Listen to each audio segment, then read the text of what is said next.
The directions for these problems state we need to simplify the following radical expressions. So for the square root of 45, I'm going to do the perfect square method.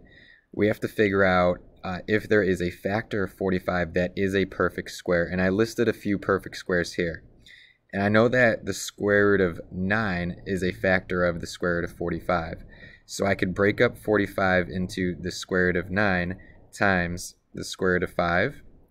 And the reason why we do that is because we could actually take the square root of 9, which becomes 3, then I bring down my square root of 5, and that is going to be my final answer. And that is considered simplified because we now have a smaller number underneath the radical. So for the square root of 72, I again think about what factors of 72 could be a perfect square. And I know that 9 is a factor of 72, so I break this up into the square root of 9 times the square root of 8. I know I can take the square root of 9, which becomes 3, so that's good.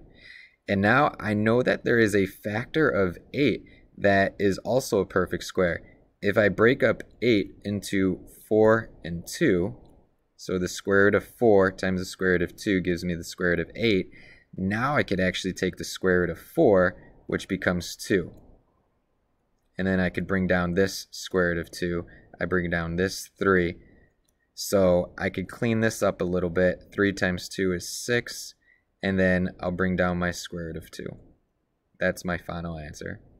So the difference between these is that I found a perfect square right away that simplifies it in one step.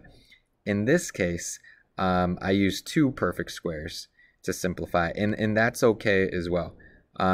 You could have also used the square root of 36 times 2 to break up this, but in this case, it works fine. As long as you could use as long as you could figure out a perfect square that is a factor of it, you're able to use it. In this method, the factor tree method, I prefer to use it for larger numbers. And in this case, all you have to do is figure out all the factors of these numbers, all right?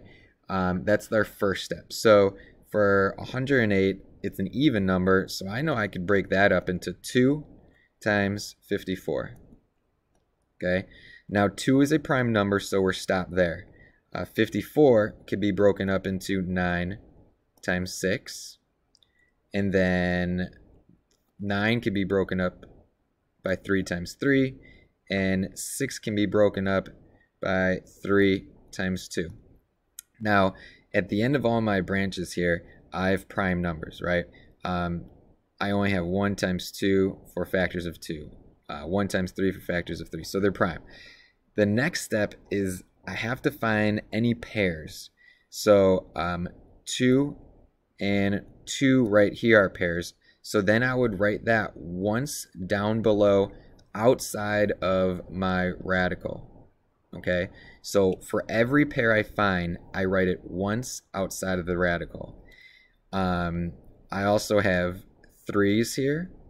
Okay, I should have done that in green, but I've got a pair of 3's, so I write that one time outside of the radical.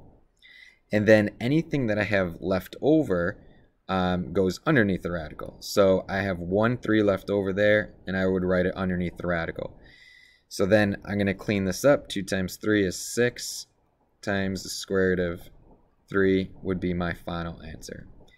Okay, so to recap, you want to branch this out, find all the factors of your big number, and then anytime you find a pair, you write it outside of the radical. And then anything left over, you'd write it underneath the radical. So let's try another one. 160, a little bit bigger of a number. Okay, what are the factors of 160? I could do 10 and 16. And then for 10, I know the factors are 2 and 5. And 2 and 5 are both prime, so I stop there. For 16, I have 8 and 2. 2 is prime. For 8, I have 4 and 2. 2 is prime. And then for 4, I have factors of 2 and 2. So now the next step would be to find all of my pairs. So I have a 2 here and a 2 here, so that's one pair. I have another 2 and another 2, so that's another pair. And then I only have things that are left over. So underneath the radical will be this 5 and this 2. So 5 and a 2 underneath the radical. I clean this up by, 2 times 2 is 4. 5 times 2 is 10. And that is my reduced radical expression.